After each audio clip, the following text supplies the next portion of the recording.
Back in 1993, there was a little show that was airing its so-called trailers and promotional videos, getting you hyped about this brand new series that was about to debut on Fox Kids.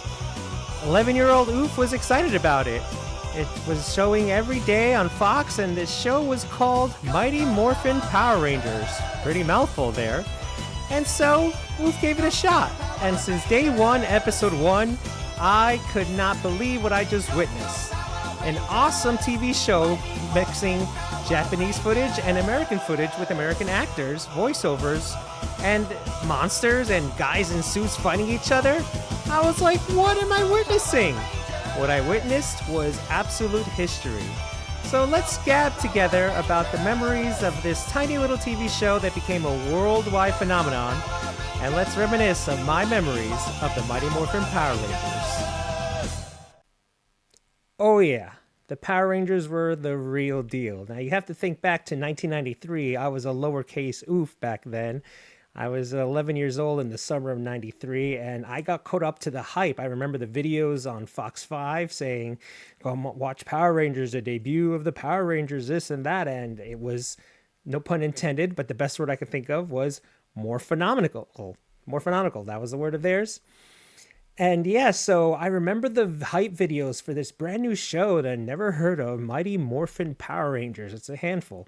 So I'm not really going to go through the history of the creation of Power Rangers. You can check out this awesome show on Netflix. Maybe some of you have seen it. If not, it's called The Toys That Made Us.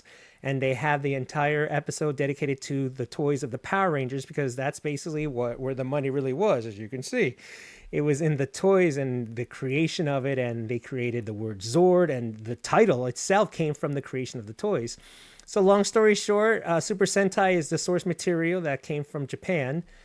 And so that's been running since the 70s. And so what they did was they took a season of that show, and then so every scene you see in Power Rangers season 1, 2, and 1 and 2 mostly, a little bit in 3, but actually all 3 seasons now that I think about it.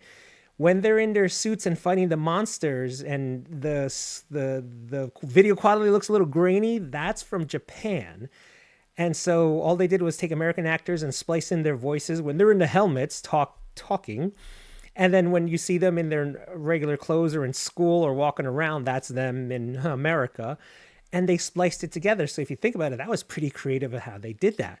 How they took footage from one country and spliced it with American footage, and it made millions of dollars. It was a phenomenon back in the 90s, and again, I got caught with it. Like I said, those promo videos hyping up Power Rangers, this brand new show, and when I saw it, besides the fact that I thought it was cool, I just liked the fact of how they went back to basics. They were people in suits like the old Godzilla movies, fighting each other. So not that I was a fan of Godzilla, but I like those movies here and there. Like, it's cool. Like, it's practical effects, people in suits beating each other up. Cool.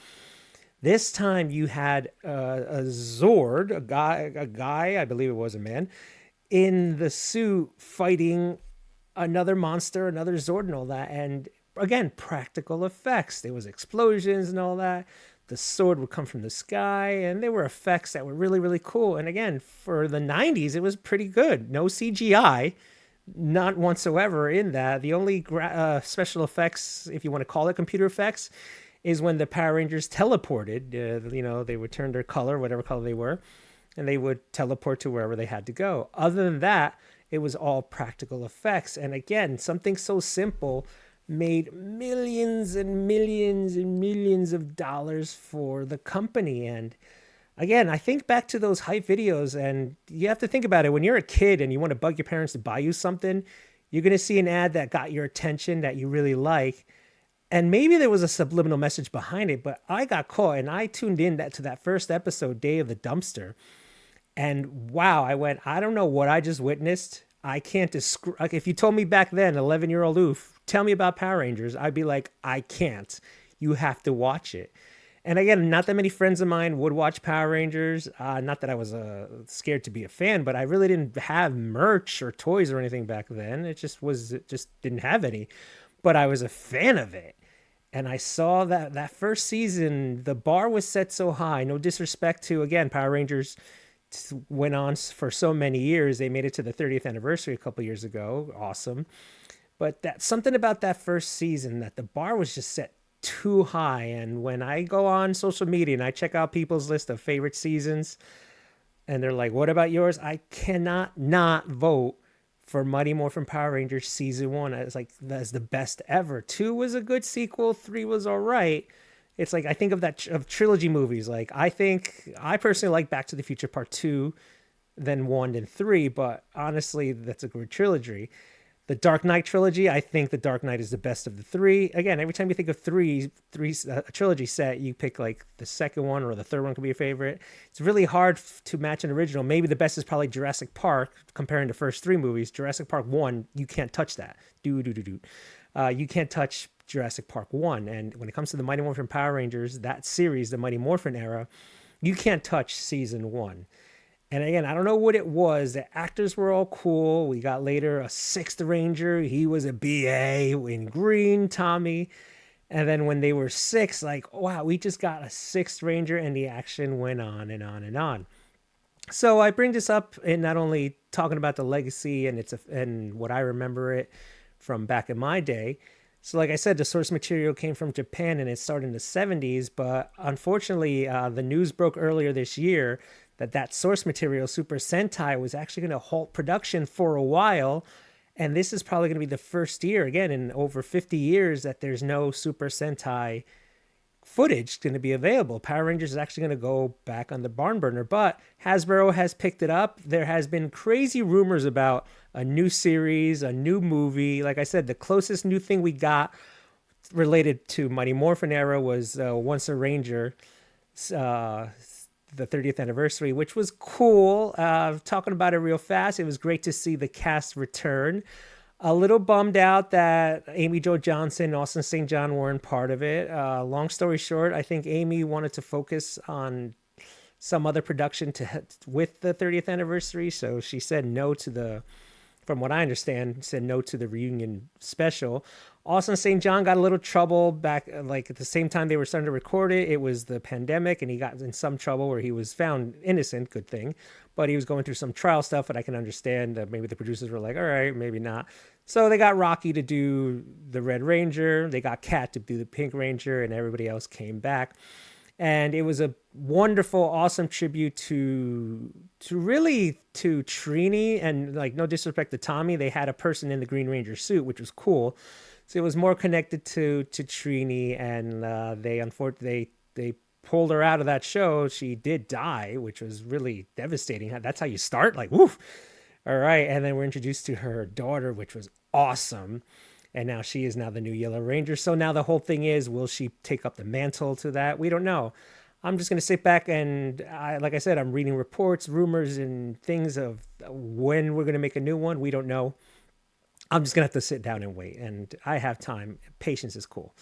But reflecting more on the cast and the original show, like I said, nothing can touch that first season. There was over 60 episodes in that first season, which is ridiculous for a show. It's just, that's how it showed you how the phenomenon of Power Rangers was. The toys sold out. They made so much money on the toys. They did a tour for like, I think Dare with them. And then again, I couldn't go see them. I know they were in Toys R Us in Times Square. Again, couldn't go see him. I was 11, 12 years old, 13 years old at that time, so I couldn't make it over there to see them. But as time went on, I would think, all right, in a couple years, they're going to redo the toys again. They're going to probably put the show out in DVD, which they did. And again, now with streaming services, they're all over the place. Eventually, I did get to check out the source material, Super Sentai. And it's cool checking out Super Sentai, Jew Ranger. That's where Power Rangers come from. It's cool to see that series, to see, all right, what do I see here in the original source material? And then let me think about the episode in America of what I'm watching. And it's kind of mind-blowing how they took maybe one or two episodes, spliced it together to make one American episode. And the Jew Ranger series is not that long. It's not that, I think it's less, I could be wrong, but it's like almost like 30 episodes or so. But again, my understanding from reading reports of the Power Rangers, since the phenomenon was so strong, they actually contacted Japan and said, hey, can you make more episodes? Which they did. So there's a lot of footage in Power Rangers that you don't see in Jew Ranger, because, like I said, Jew Ranger, the way that Super Sentai was is every year they would have a new series, a new season with new costumes, new Zords, American words I'm using, new Zords, new costumes, new actors playing new characters. The thing with Mighty Morphin, if people are wondering, if you remember from season 2 and 3, like, well, they kept the dino suits, but then here came the Falcon, the Mega Thunder Zord, and then the Ninja Megazord. Like, why the Shogun Megazord? Like, why are the Zords changing but not the Rangers? Because I think, and this was never answered, this is just my opinion, the Power Rangers were just so popular and so much in demand that the producers were like, well, now what we're going to do is, especially you saw it more in season 2 and definitely in season 3, they shot the Rangers, either them or the stunt doubles, one or the other, in their costumes in America fighting the putty patrols. Sometimes the monsters, sometimes, and then they would go to the stock footage when the Zords would pop up. But it would be them in the cockpits of the Zords, the American actors, be it them or their stunt doubles, whatever. And again, they still did the voiceover and it still worked. And so the thing is, the Power Rangers the Mighty Morphin era set the bar so high, they didn't change the costumes. When finally, I think Japan was like, we can't keep doing this. So for Zeo Power Rangers, this is technically the second season, first season of Zeo, the new era, let's call it. The producers went, whoa, why are we beating our heads? Why are we beating ourselves up? Let's go back to the original plan. Or let's do what Japan is doing, introduce a new season with new actors and new suits. So that's when, like I said, Zeo was introduced. We had brand new suits and we had new actors from Zeo all the way to whatever, Super Dino, what, I don't even remember. I don't even know what Ranger season we're up to now in this year, but it just made sense. Let's change literally with the times and what Japan is doing. And that's what they did. They would change as they went. One of the things that was shocking about, not shocking, but I questioned as a young lowercase oof, was the departure of Jason, Trini, and Zach. And I started to notice in episode 2 that those three, when they would do their fight scenes, their voices wouldn't match them. Because again, I saw Power Rangers season 1 religiously, so I knew what they sounded like. And especially sometimes when they were in their suits, they would use stock audio now when they would talk, and you just knew, like, wait, that's from an old episode. When they would call their Zords or when they were morph, it would, again, that's just stock audio and stock footage too. But then you would notice, like, why is their voices sounding really different? And then the three of them would just not show up, or you would see the back of their heads, or you would see them in silhouettes, or you would see them from far away. And it's like, what is going on? And then we're introduced to the episode where three new Rangers, Adam, Aisha, and Rocky, enter Angel Grove. And I realized, like, wait a minute. Adam's wearing black, Aisha's wearing yellow, and Rocky's wearing red. What? And then we have the episode of the power transfer, and the original red, yellow, and black Rangers leave. And then the quote unquote, the baton is passed to these new guys. And then we had three new actors. And then it's like, all right, well, what? Oh, they left to a peace treaty. Okay, cool. And then the series went on. And then as years go on, and then introduction of YouTube and behind the scenes footage, what we learned was back in the day, I believe back in the day, I don't know how it is now, but back in the day, Mighty Morphin Power Rangers was a non-union show. And so the actors were getting ripped royally and monetarily. And so according to Walter Jones, who played Zach, that's why the three actors, him, Austin St. John, and Thuy Trang, decided, like, look, this show is a phenomenon. Again, the toy sales, the popularity of the show, they're making bucks, but they were basically getting paid peanuts. And all these toys had their likeness on it. It didn't say Jason David, it didn't say Austin St. John, it said Jason. All right, cool. But these toys had their likeness, and they were selling like hotcakes, and they were getting paid peanuts. So the three of them took a stand, and I applaud them. Again, I was bummed that they left. I didn't know the real reason, But I applaud them. They stood their ground, the three of them. The other three didn't join in. I think they either cool with it or they just didn't want to lose their job, or I don't know what it is. Well, everybody makes their own decision. But the three actors left because of that. And when you find that out, you're really bummed out. Like, man, they had something really good, but they stood their ground. And again, I applaud them. And they actually came back, well, with the exception of Thi Trang, because she unfortunately passed away. Zach came back later on. Jason also made a return into the series later on in years. So it's cool that whatever was happening in the past, it got settled. But then again, as time went on, people would change. We got a new Pink Ranger. Billy left during Zeo. And then that was it when I kind of gave up with Power Rangers. At the end, I would say, of Power Rangers in Space, where the Zordon era was gone. I'm like, all right, I think it just wasn't not cool with me anymore, but I just didn't have that original buzz and that attention that first season had. And I would say to myself, like, all right, I'm going to wean off of it, go away for a while. But then during, I believe it's Wild Force Power Rangers, we had the 10th anniversary episode, Forever Red. And I had to tune in. I'm like, oh, it's called Forever Red. So that obviously they're gonna do something with the Red Rangers, all right? Would Jason show up? I knew Tommy would, because Tommy he made it all the way to the Zeo and then into Turbo. And so, all right, and then I remember tuning into the episode, and of course, Tommy had a cool entrance, but Jason had a BA entrance on his bike. And the way he shows up, he's like, you weren't going out without me, would you? Him and Tommy shake hands. Tommy's like, I thought you weren't going to show up. And he's like, you didn't think I was going to let you do this without the original Red Ranger. It's like, come on. The episode's called Forever Red, and you're not going to have Jason of all people. Now, for those who saw it, and it's like, whoa, there's one Red Ranger missing. Yeah, Rocky was missing. In Comic-Cons, I've seen interviews with him, and they've asked him, why weren't you in Forever Red? You were missing. And they said that he was moving at the time. So this is probably pre-cell phones, I believe. And so he was moving. Producers were trying to get in touch with him. Then they couldn't. And then they went with the episode itself. Rumor has it, had he been, and everyone's like, oh, wait a minute. What if Rocky was in space in the Forever Red fighting with the other Red Rangers?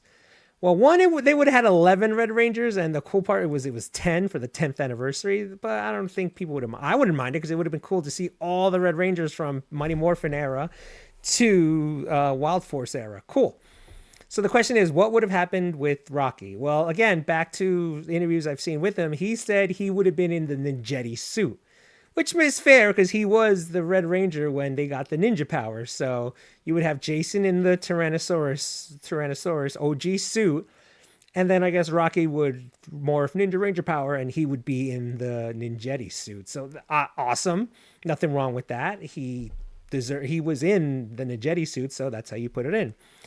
So as far as extra things about Power Rangers, well, in the popularity of it in season 2, but it wasn't lore, we had the movie, Mighty Morphin Power Rangers, the movie. And if you've seen this bad boy, it is the definition of a 90s movie. The special effects are disgustingly CGI, and it's 90s CGI. It's like PlayStation 1 CGI. That's how bad it is. But at the time, it was cool to see them. Like, they had a bigger budget. The suits look kind of metallic-ish. They look more like armor than the spandex suits that they had. So the movie was, all right, it was cool to see the Power Rangers in the big screen. And the movie, if you check it out on YouTube or any music source, look for the Power Rangers, the movie, 94, 95 version of the theme song. And at least that was cool. The theme song got upgraded to a movie, and it was really rockish, even more rockish than the original Go-Go Power Rangers theme song. And again, it was just a CGI kind of mess. Now it's a little rough watching it. I saw it the other day, and I was sitting there going like, man, I can't believe I love this stuff, and I can't believe I have it on VHS. Yes, VHS, kids, Google it. So that was pretty cool. So the legacy went on, and again, the other actors would show up here and there, and one always wondered, especially I would wonder, like, would they ever go back and make a reboot or a new version of the Mighty Morphin era? Well, our answers got answered, or our questions got answered, I should say, a couple years ago when this bad boy showed up. Yes, Power Rangers 2017, in fact. And so let's gab about this guy. So, what went wrong? Personally, again, putting my love for it and my fandom and my markism, if you want to call it, I don't know. I thought it was good. It wasn't the greatest movie ever made, but it's no Dark Knight, I can tell you that. It was all right. Again, you're introducing something. I don't want to call it old because then I'm going to feel old. But you're introducing a old series to a new generation. And back in 2017, we're going from 93 to 2017. That's a lot of years. And so again, as a fan of the Power Rangers, and I wanted to support this to hopefully get a sequel, I saw this movie in the theater 5 times. Yes, I did. Within 7 days, I saw this in the theater 5 times. 5 times for the five original Rangers. Hey. And the movie had a great ending, a good cliffhanger. We hear Tommy's name. We hear Tommy Oliver in the detention room. We see a green jacket, but we don't see Tommy. And so I remember reading reports that maybe Tommy would have been a girl because if you don't know the movie, according to the movie, Rita Repulsa here, she was when Zordon was a human and not in the tube. Rita was the original Green Ranger, which I think it was an awesome connection. Like, oh, cool. Like in the TV show, Rita gave Tommy his powers. Here in this movie, she was the original Green Ranger. And you see the coin in her staff, and it's like, all right, I see a Green Ranger for her coin. And then again, I was reading rumors after the movie was released that maybe Tommy would have been a girl this time. And if you saw the movie, it was actually Jason and Kimberly who were I guess they were trying to make them an item, a boyfriend and a girlfriend, and kissing in here. Cool, nothing wrong with that. Again, you got to change things up for the new general audience. So they did that, and so that would have been cool to see. And again, Rita as the original Green Ranger, she had you could tell it was a female suit. I think it would have been awesome. Like, oh wow, Tommy is a girl. And it's like if she in non-morph form, she's trying to win over Jason. Would they know again? Would they follow the series of the Green Ranger appearance of? Would they know that Tommy is the Green Ranger? And then there's that whole thing. How would the sequel have been? The movie made its money back. It broke even, but again, we know in Hollywood standards, you have to make a cajillion dollars to get a sequel, or interest is there. The new toys did sell. I have them. They're in storage, but they look cool. The new Megazord looked more human than this guy, which was fine. Again, you have to change with the times. You have to give the audience something new. And overall, the movie was cool. We had an appearance by Tommy and Kimberly. They made a cameo in the movie towards the end. That was really awesome.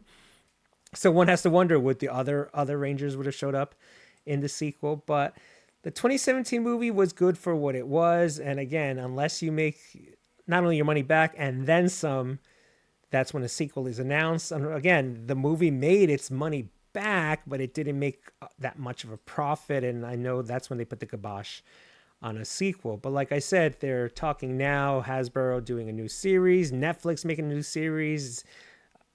Who's going to make the new series? I don't know. And I just hope that they're just loyal to the source material. Could we see cameos from the original Rangers? Sure, please, why not? It would be awesome to see everybody come back. Do they have to necessarily morph? I leave that up to the producers. But the Power Rangers is something that's in pop culture that everybody knew. You couldn't really walk around and not know about it. In other countries, it was big everywhere. It was literally a worldwide phenomenon that it came literally out of nowhere. And I'm sure just watching the series, The Toys That Made Us, the producers were just hoping like, all right, we hope it's just good. But it just exploded and I got caught in it. And as I said before in other videos and other channels that I've been on, now as an adult, I've been able to collect the figures, the morphers, but probably the best part of all is meeting the original cast from season 1 and 2 at Comic Cons all over the country, mostly Northeast and East Coast where I live, obviously, and to tell them thank you. And I marked out, or sue me, I don't care. But when a show hits you like Power Rangers did with me, and you get to meet the actors and actresses behind the magic, and it'd be cool to meet the producers and directors and all that, but when you go meet your favorite Hollywood artists, like, you thank them for your favorite character, you reminisce about your favorite movie with them. That's what I did with the Power Rangers, with these actors and actresses. I thanked them. I thanked them for wonderful memories, thanked them for an awesome show, thanked them for everything that they did as I was growing up.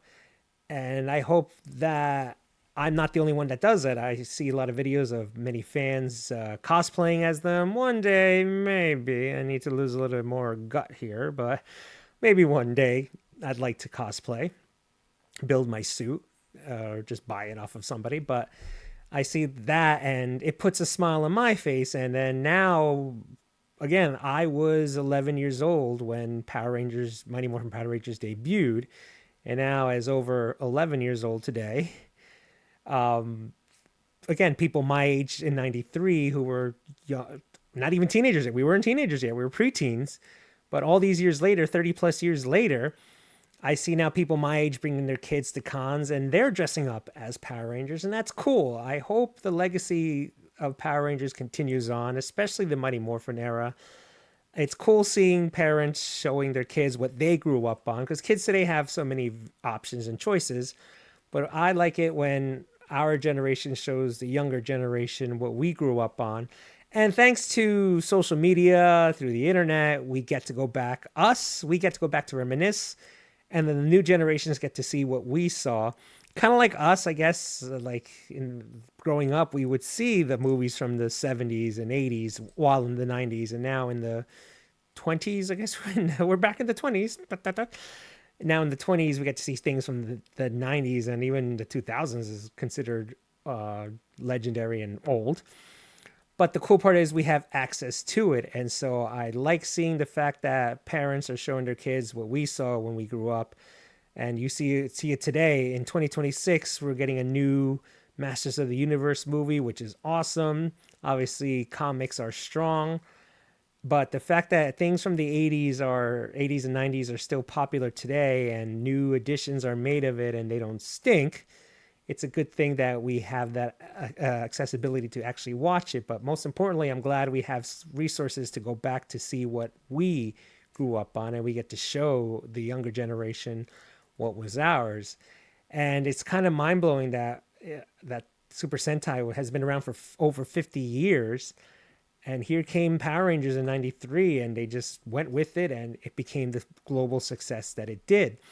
So even though, like I said, I met all of them from the first 2 seasons, it was just cool to say thank you. Thank you for the memories. Thank you for the awesome episodes. Of course, there was more to thank: the producers, the writers, cameramen, and all that stuff. But to meet the actors and tell them thank you so much, you're part of my childhood. You gave me an awesome show, and you gave many millions of people an awesome show.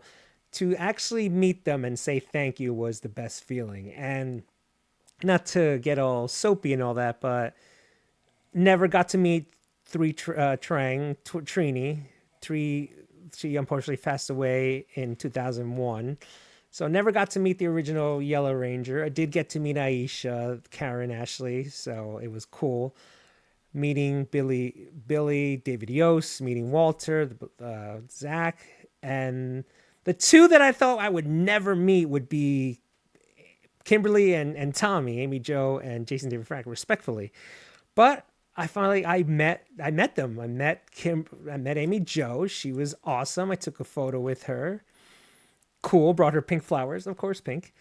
And then again, not to get more soapy and all that, but just keeping it real. I met Jason David Frank twice, and it was cool meeting him. He was so down to earth. The first time I met him, he had a line that was so long, it wrapped around the arena I was at. And I was told by a friend of mine who volunteered there that he stayed for everybody in that line signing autographs. And I'm sure the other Rangers have done that too, but this is just coming from perspective of a volunteer that I knew. She said that he stayed for absolutely everybody in the line. And I had a VIP pass thanks to another friend, so I got to meet him sooner, but I saw that line and I went, man, will they cut the line off and like, sorry folks, he's got to go? No, from what I was told, Jason signed everybody, met everybody, signed things left and right. He signed my morpher, took a photo with him, and he was mad cool. The second time I met him, same as well. He didn't have that many people, but still, he had a crowd. Still a low down, cool dude, and his passing was very, very tragic. Don't really want to get into it. You can Google it. I don't want to get into the details of, unfortunately, of how he passed away. Again, Google it. You can search it yourself. It's a sad, sad story. Just to even mention, if we're going to talk about it real fast, mental health issues, just know that reach out to someone. There's hotlines you can Google. Know that people are out there to help you out. If you need to call someone, sources are available. But it's just sad what happened with him because, yes, he was probably the most legendary of all of them in Power Rangers and Zeo, Turbo, Dino Thunder, I believe. He would just keep coming back. And again, his loss was big in the Power Ranger community. And just to see the tributes that all the actors did to him, and him and Twee's tribute in Once a Ranger in the 30th anniversary. Wow, I cried. I'll admit it. I cried when I saw it. And I knew they were going to do something because Trini's death was addressed in the show. So I knew, all right, we're going for the heavy stuff there. But then at the end, it was a beautiful tribute to Jason David Frank and Three Trang at the end from the show itself. And again, sad, and again, find out what happened to him. And Trini unfortunately passed away in a car accident in 2001. So there unfortunately, again, the happiness of the Mighty Morphin era comes with some sadness when it comes to stuff like that, because it just you want everybody to live forever. And what's cool about something like this, the Power Rangers, it will live forever. Because of us, the fans, we keep it alive with the memories, with social media, with streaming services.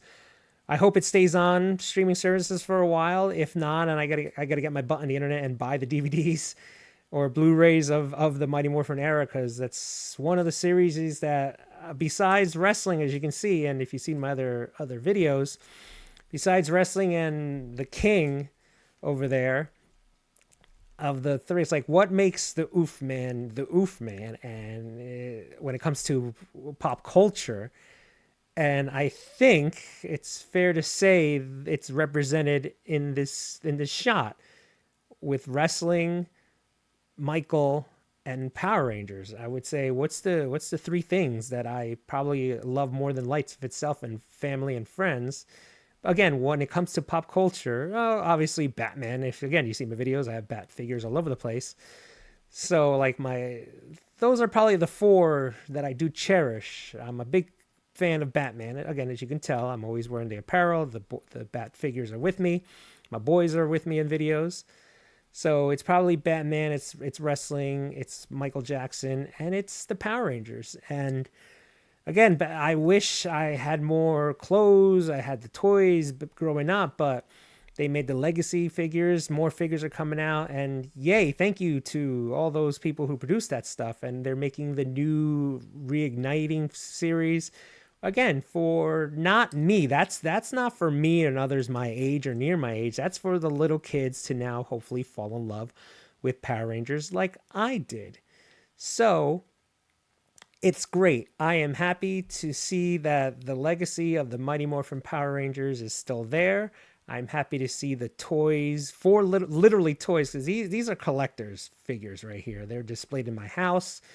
No touchy. They're there for you to see it, take a photo of it, but no touchy, only me. And so they're doing what they're doing. They're there to show you, hey, this is what I grew up on. They're collector figures. They're not action figures necessarily. But the new Reignite series is for little kids. So little kids can now be like me when I was 11 years old, playing, actually making my own episodes of Power Rangers. Now kids today can do that.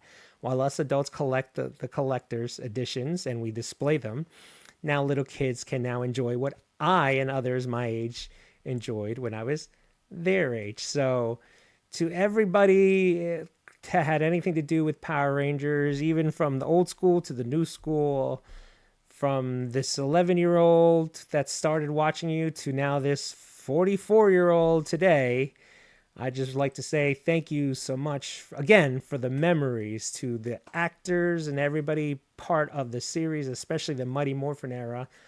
Again, on behalf of myself and everybody my age, my generation, and especially the Power Ranger fans and us, again, thank you for the memories. Thank you for creating something that you weren't sure was going to be a hit, and it became a global phenomenon all over the world. It exploded. I was happy to be part of that. And just to show you how much I was into the show, long story short, when season 2 debuted, it debuted at night, like a primetime special. The first episode was split into 3 nightly primetime specials, one episode, 3 parts. And the third part in 94, I went to Chicago to a wedding, and I asked the family we were staying with, I'm like, making a long story short, there's this show that it's debuting its new season. The part 3 is tonight. May I borrow your VCR? Google it, kids. May I borrow your VCR to record the third episode? And they were like, yeah, sure. And then I had to explain to them, because it was a year in, again, second season, so the Power Rangers were a big hit. And they asked, what is this Power Rangers thing? And I tried to explain to my best of ability as a 12-year-old now what Power Rangers was. And yep, I recorded it. I recorded the third part of the first new episode of the new season. And it's somewhere in my mom's attic, the VHS. But that's how big Power Rangers was to me. That's how much I was invested in it. That's how much it grabbed me and didn't let go for those 3 seasons. And so it's sad that Super Sentai is on pause. We hope it'll return. I hope there's a new Mighty Morphin show, movie, whatever. Hopefully, like I said, it stays strict to the source material. It's loyal to it at least. And we're all just going to have to sit back and wait for it. I know I'm going to have to. I mean, again, like I said, a new Masters of the Universe movie coming out. The Transformers got redone. I think it's time for a new Power Rangers 1. But like I said, we'll just have to wait and see what happens if we get one. But we just have to sit down and be patient. And until that day comes, let's enjoy Mighty Morphin Power Rangers on Netflix or wherever it's streaming, DVDs, the movies, whatever it is. Let's enjoy what we had and hope for the best for the future, that we get something brand new. I don't know if it's going to be anything bigger than the original series, but I will take whatever they want to give us. I will take whatever new toys they want to create. I have enough here, but would like some more. But it's cool that now I can enjoy it as an adult, but I will never forget the memories that it gave me as that 11-year-old kid many moons ago, watching that first episode going, I don't know what I just witnessed, but it was really cool. And all I know is I cannot miss the next episode. So thank you all so much for watching. If you enjoyed this video, please hit the like button, subscribe, hit the bell for your notifications. Thank you so much again. Hope you enjoyed it. More videos will be coming out soon. Take care of yourself, everybody around you. God bless. And of course, as always, as the great Zordon once said, may the power protect you always.